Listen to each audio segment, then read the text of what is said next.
بسم الله الرحمن الرحیم. دوره آموزش طراحی نیروگاه خورشیدی رو در خدمتتون هستم. بنده مهدی ظهیری هستم، مهندس برق و اکنون میخوایم با هم دیگه مواردی رو در مورد طراحی انرژی خورشیدی از صفر تا صد آن یاد بگیریم. دوره آموزشی ما شامل دو قسمت اصلیه. اولین قسمت اون که ما باید مبانی سیستم فوتوولتائیک رو یاد بگیریم که بفهمیم مثلا سیستم فوتوولتائیک چی هست. قدم دوم اینه که ما بیایم حالا اون چیزی که بلدیم از طراحی سیستم‌های فوتوولتائیک بیایم به کمک نرم افزار اون رو سریع‌تر و با دقت بالاتری انجامش بدیم. پس حالا در قسمت مبانی سیستم‌های فوتوولتائیک میایم اول تعاریف و کلیاتمون رو یاد میگیریم. بعد اینکه کلیات تعاریف رو یاد گرفتیم میایم شناخت از تجهیزاتی که در یک سیستم فوتوولتائیک میخوایم استفاده کنیم پیدا میکنیم. بفهمیم که اینورترمون چیه، شارژر کنترلمون چیه، اصلا خود پنل خورشیدی چی هست، از چی تشکیل شده.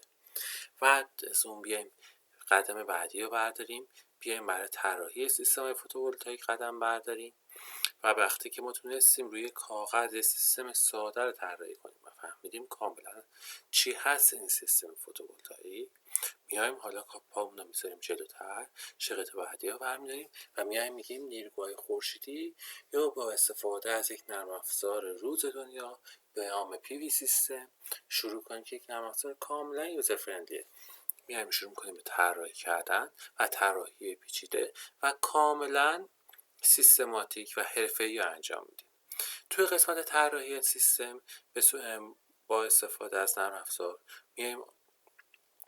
میایم دونه دونه منوهای نرم افزار رو بررسی میکنیم.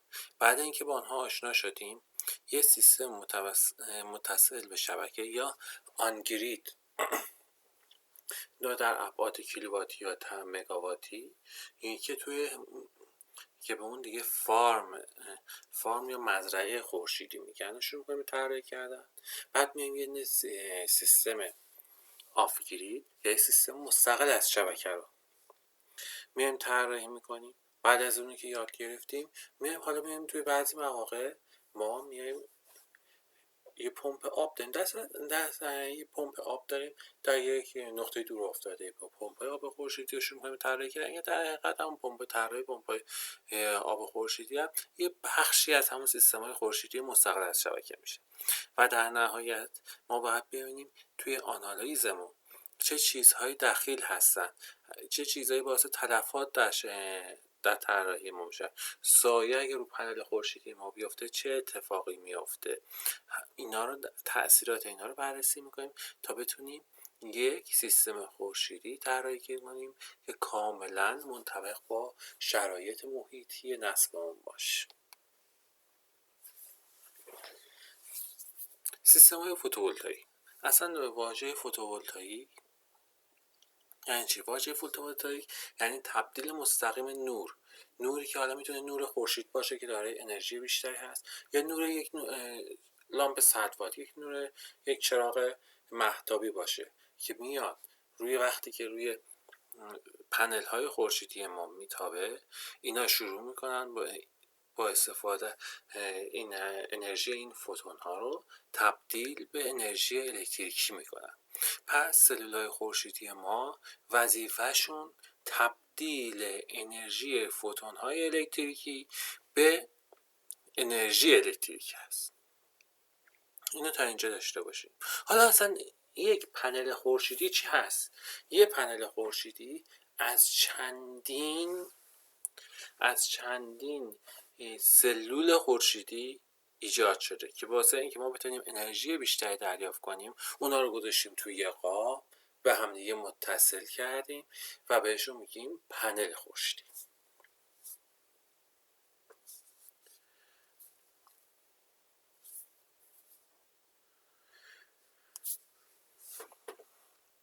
حالا ما بیایم این پنل‌های خورشیدی رو استفاده بکنیم. چه مزیتی واسه ما داره؟ ما داریم یک انرژی استفاده میکنیم که فاقد هر گونه آلودگیه. نه آلودگی صوتی داریم، نه آلودگی زیست محیطی در این عمل کرد. فقط چیزی که میمونه یه آلودگی داریم بابت اینکه بعد اینکه پنل‌های ما از بین رفتن، عمر مفت پنل‌های ما بین 20 تا 25 ساله. بعد از اینکه پنل‌های ما از بین رفتن آلودگی ایجاد می‌کنه که اونو توی همه نوع نیروگاه دیگه داریم. ضمن اینکه اگر ما بتونیم تکنولوژی تولید این پنل‌ها رو داشته باشیم، میتونیم پنل‌ها رو در آینده بازیافت کنیم تا باعث ایجاد هر گونه ضرر زیست محیطی باشه. اگر کسانی که کشور خودشون رو دوست دارن میان این انرژی استفاده میکنن. حالا چه معایبی هم، هر چیزی، هر وسیله‌ای وقتی مزایایی داره یه سری معایب هم داره، اما ما باید به عنوان یک مهندس، به عنوان یک مصرف کننده باید بدونیم معایب کارمون چیه، شروع بکنیم این معایب از بین بردن. فوتون‌های نوری ما داره چگالی انرژی کمی هستن، پس برای نصب پنلامون به سطح فیزیکی زیادی لازم داریم. این پنل‌ها سطح فیزیکی زیادی رو اشغال میکنن. حالا چجوری میتونیم اینو کنترلش کنیم؟ با استفاده از این که ما میتونیم وقتی به صورت پراکنده اینا رو نصب میکنن، مثلا در بالای سر هر خونه ای، ضمن این که برای اون خونه سودآوری داره، دیگه اون داره از فضایی که از بین رفته، فضای شیروانی خونش، فضای سطح پشت بون خونش، یا اصلا فضای که میخواد آفتابگیر محل پارکینگ ماشینا باشه استفاده کنه. پس اینجا میایم این معایب هم تا حدی پوشش میدیم و کاهشش میدیم. حتی من توی مقاله بودش میخوندم که اومده بودن بررسی کرده بودن، به صورتی پنل خورشیدی رو تو آلمان نصب کرده بودن که اینها در یک مزرعه کاشت گندم بود، پنل خورشیدی در یک ارتفاع خاصی نصب کرده بودن، هم بازدهی انرژی داشتیم میگرفتیم، هم برای رشد نمو و اون گندم ها هیچ اثر مضری هم نداشتیم. پس اینا دیگه کار محققین و مهندسای برق ماهاییم که باید بریم جلو و این مسائل رو حل بکنیم، البته با پشتیبانی سرمایه گذاران و قانون گذاران. عیب دومی که اینها دارن هزینه اولیه نسبتا بالای نصبشونه. چرا؟ چون که مثلا ما میایم یه پنل نصب میکنیم با بازدهی کمتری، ولی هزینه نصبش که البته با توجه به امروزه هر روزم داره این هزینه نصب کمتر میشه با توجه به پیشرفت تکنولوژی و خیلی بهتر شده و روز به روز داره مخروم صرفه تر میشه. البته طراحی بهتر هزینه مخروم صرفه کمتری.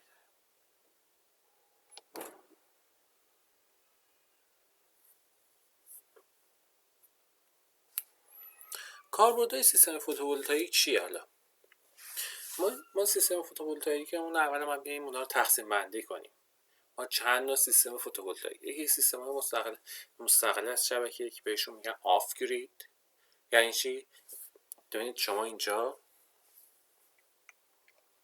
این سیستم به شبکه برق وصل شده. اگه این شبکه به شبکه برق وصل نشه، دیگه به شبکه برقی که سراسری وصل نشه میشه سیستم آف گرید. تموم. ما یه برقی رو تولید میکنیم، در همون ساختمون، در همون محل تولید مصرفش میکنیم. کجاها میتونیم این استفاده کنیم؟ توی مناطق زیادی توی کشورهای وجود داره، از جمله کشور ما که دارای سکنه هستش، مردم اونجا زندگی میکنن ولی شبکه برقی وجود نداره. خیلی از ویلاهای ما داریم که ماشاءالله خیلی هم زیادن، اصلا همه اطراف تهران و کرج هم زیاد هستن، فاقد شبکه برق هستیم اونجا. به راحتی میتونیم این سیستم رو پیاده سازی کنیم و همه مصرفمون رو از اون برآورده کنیم. اگه یه سیستم خوب و قوی داشته باشیم حتی دیگه نیاز به گاز هم نداریم و همین شبکه برقمون استفاده میکنیم. توی سیستم‌های میایم بین اتوبان‌ها رو میکشیم، چقدر هزینه میکنیم، چقدر واسه پارک‌ها هزینه میکنیم که شبکه برق رو فقط یه روشنایی داشته باشیم اونجا. آخرش هم خطر سرقت داشته باشیم یا نداشته باشیم. خب اگه یه سیستم روشنایی مناسب خورشیدی داشته باشیم دیگه تمام این مواردمون حل میشه. و نیاز به سرمایه گذاری های کلان نیست. شاید سرمایه گذاری اینجا اگر سیستم خورشیدی استفاده کنیم هزینه‌مون هم به شدت کاهش پیدا میکنه. ما یه دونه چاه آب داریم وسط یه زمین کشاورزی، چندین کیلومتر شبکه فاصله داره، باید میلیاردها تومان هزینه کنیم تا شبکه برق برسونیم اونجا. به راحتی میتونیم یه سیستم خورشیدی اونجا پیاده سازی کنیم، تمام، پمپ آبمون رو شروع کنیم به بهره برداری کردن. حالا یه سری سیستم خورشیدی هم ما داریم که وصلشون میکنیم به شبکه. مثل اینجا نگاه کنید، اینجا شبکه برق سراسری وصل شده به سیستم خورشیدی ما، البته با یک کنتور برق هم در اینجا داریم. اوکی، پس اینجا یک کنتور برق هم داریم. ببینیم این کنترل دو طرفه برق یک ما میایم چجوری این حالا اینا چیکار میکنه؟ ما میایم اینجا برق رو تولید میکنیم با استفاده از پنل خورشیدیمون، اندازه زیاده رو مصرف میکنیم، مازادش رو میفروشیم به اداره برق. پس میشه بحث تولید انرژی برق و تزریق مازاد آن به شبکه برق و چی پیش میاد؟ بحث خرید تضمینی برق. درست هستش؟ ما بین سال 95 تا 96 بودش یه قانونی اومد تصویب شد تو مجلس، قانون خرید برق از نیروگاه‌های برق تجدیدپذیر، که تو اون زمان یه سازمان ساوا داشتیم و که سازمان بهره برداری انرژی میشد، یه سازمان سانا داشتیم که میشد سازمان انرژی های نو ایران، که بعد 2-3 سال پیش این دوتا سازمان اومدن با هم دیگه تلفیق شدن، یه سازمانی به وجود اومد شدش سازمان ساتپا، شد سازمان ساتپا. حالا این سازمان ساتپا چی هستش؟ یه لحظه اجازه بدین. سازمان ساتپا سایت سازمان انرژی تجدیدپذیر و بهره برداری انرژی برق که شما میتونید از طریق این لینک واردش بشین. منتها من اینجا چون که آی پی من آی پی ایران نیستش نمیتونم واردش بشم. شما اگر دوست داشتین بابت دیدن قوانین جدید میتونید وارد اون بشین، که این سازمان متولی خرید انرژی تضمینی از انرژی های تجدیدپذیره که البته بالای 100 کیلووات باشه. اگه پایین 100 کیلووات باشه که باید از طریق شرکت های توزیع برق قرارداد ببندیم بابت فروش انرژی بهشون.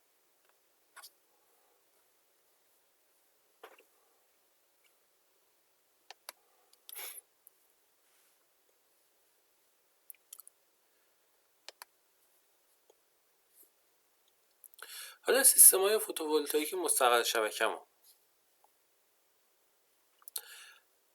همونطوری که بهتون گفتم این ها را میتونیم در موارد مختلفی استفاده کنیم، مثل برق رسانی به ویلاها و منازل مسافرتی، تبدیل و تامین برق روستاهای دور افتاده‌مون، کابینای کوهستانی، مثلا کابینایی که واسه آنتنای مخابراتی نصب میشه، تامینای روشنایی. و خیلی جا من دیدم شهرداری ها مشکل تامین برق دارن بابت این کیوسکا کابینایی که بابت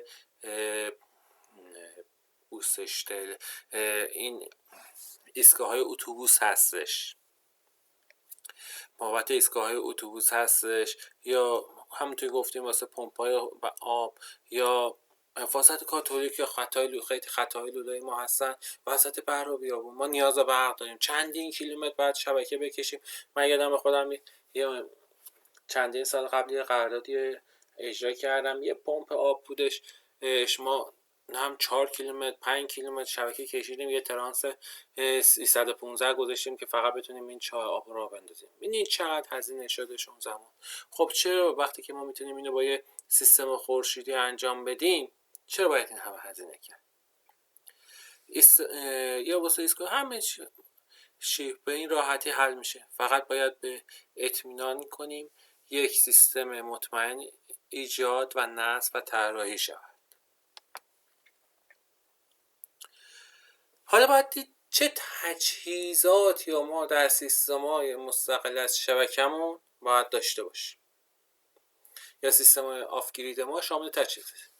اولین چیزمون یک پنل خورشیدیه که همینطوری که می‌بینید یه پنل خورشیدی از چندین سلول خورشیدی ایجاد شده که این سلول خورشیدی با هم دیگه تلفیق شده در یک قاب نصب شده یک پنل خورشیدی که این پنل خورشیدی ما در حال حاضر دو مدل نصب میشه که یه مدلش هستش مونوکریستال، یه مدلش هست پلیکریستال. پلیکریستالا همین پنل خورشیدی ما هستن که یه نمره به رنگ آبی میزنن، اینا پلیکریستالن که نسل قدیمی ترن. الان قیمت اونا تو بازار کمتره ولی خب شما ببینید با همین وزن و با همین این حجم داره خب بازدهی کمتری هم دارن، ولی نسل جدید اونها که به رنگ مشکی تر میزنه مونوکریستاله داره بازدهی بیشتر و در نتیجه یه قیمت تفاوت خیلی کمی گرونتر ولی شما در حجم کمتری میتونید بازدهی بیشتری داشته باشید. خب مطمئنا مونوکریستال در خیلی شرایط وقتی ما مشکل جا داریم خیلی بهتره واسه بازدهی بیشتری داریم. بعد یه شارژ کنترلر داریم که شارژ کنترلر ما وظیفه داره که باتریای ما رو محافظت بکنه از شارژ اضافی، چون که همونطور که میدونیم وقتی باتری ما زیادی شارژ بشه، بانک باتری ما هست که از چندین باتری تشکیل شده، این باتری ما زیادی شارژ بشن خب خراب میشن و کلی خیلی بخش عظیم این سرمایه‌گذاری ما هم رو بخش باتریه که هر چند مدتی معمولا 2 سال یه بار اینا فرسوده میشن و باید اینا رو عوض کنیم. هرچی اینا دیرتر خراب بشن و نیاز به تعویض داشته باشن هزینه بهره برداری ما کمتر میشه. یه مبدل DC به AC داریم. خب ما برقی که از پنل خورشیدی میگیریم به صورت DCه ولی بیشتر مصرف کننده های ما به صورت AC هن. پس ما ناگزیریم که اینا رو تبدیل کنیم این برق DC رو به AC.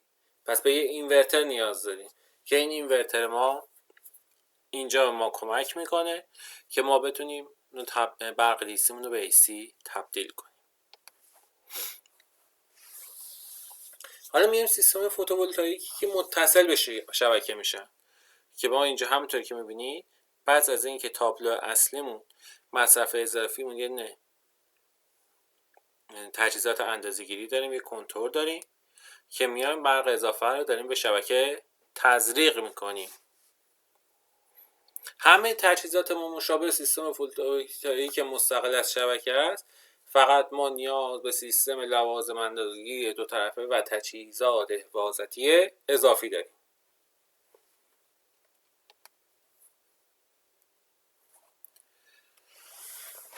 مزرعه انرژی تولید پراکنده.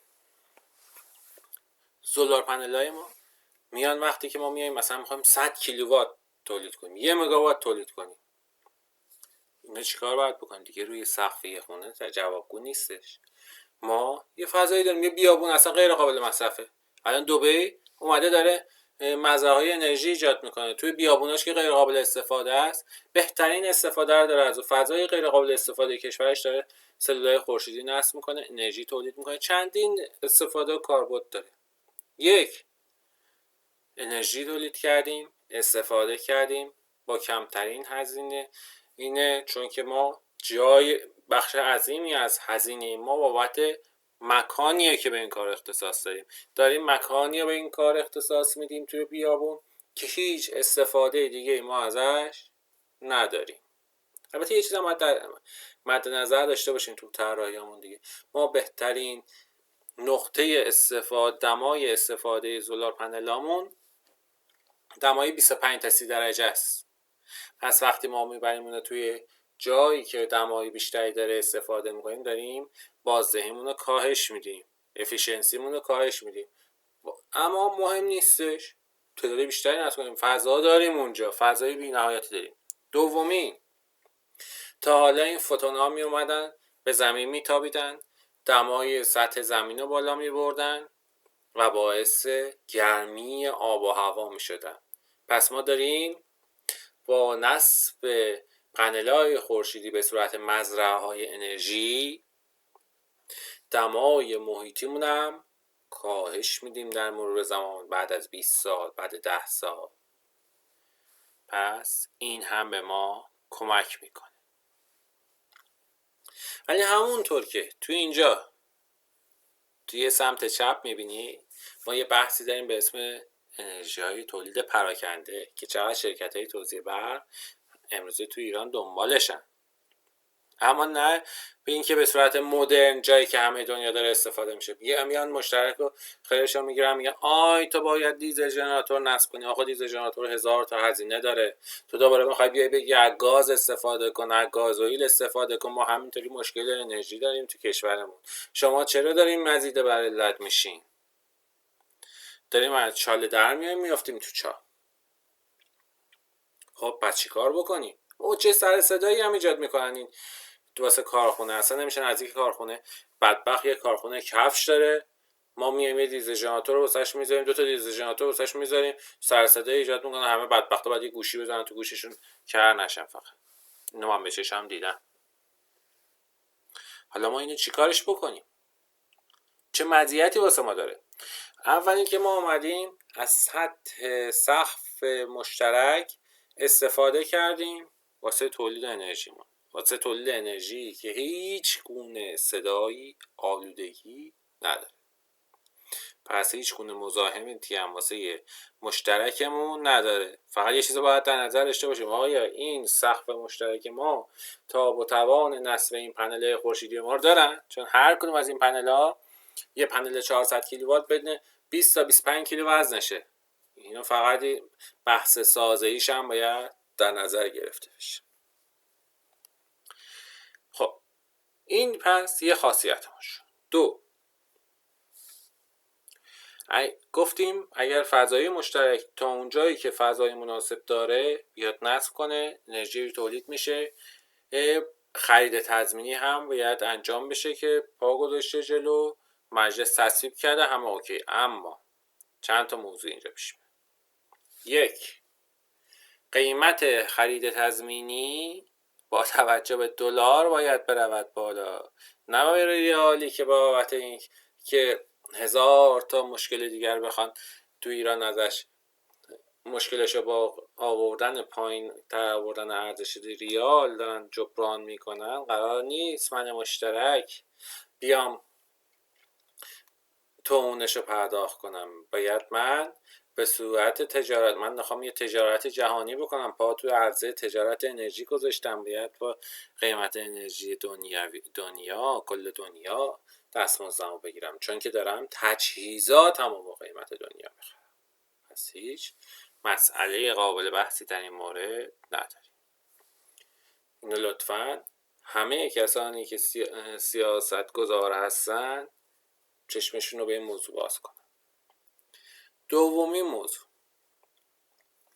توی بحث تولید پراکنده یا دیجی ما میگفتیم وقتی که ما تولیدهای کوچک در نقطه نقطه مصرف کنندگان داشته باشیم، چون تولید کننده به مصرف کننده نزدیک میشه، پس خیلی از موارد رو واسه ما داره اینجا پوشش میده. از جمله چی؟ 1، از پرشدگی خطوطمون که به واسطه سلفی شدن خطوط بود کاهش پیدا میکنه. هزینه تلفات ما، فکر کنیم ما اینجا انرژی رو تولید کنیم صدها کیلومتر اونورتر بخوایم مصرف کنیم، نه، این نزدیک مصرف کننده به تولید کننده نزدیکه. تلفات انرژی ما به شدت اینجا کاهش پیدا میکنه.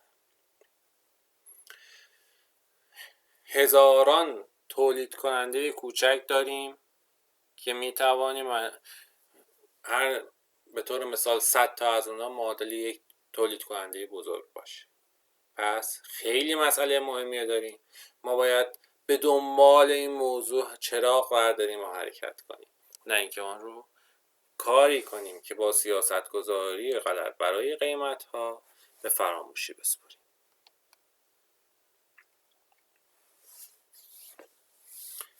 ما یه مسئله داریم.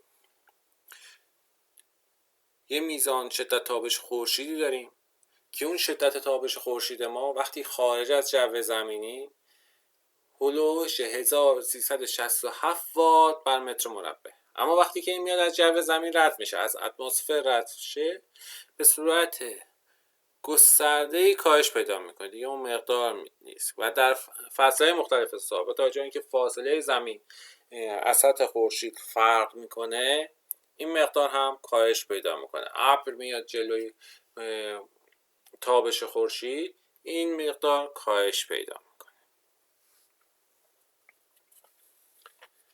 که همونطور که می‌بینید این نقشه توزیع تابش خورشید در سراسر دنیاه که با رنگایی که اینجا مشخص کرده واسه کشور ما با توجه به منطقه، هر منطقهش بین 1600 تا 2200 کیلووات ساعت بر متر مربع.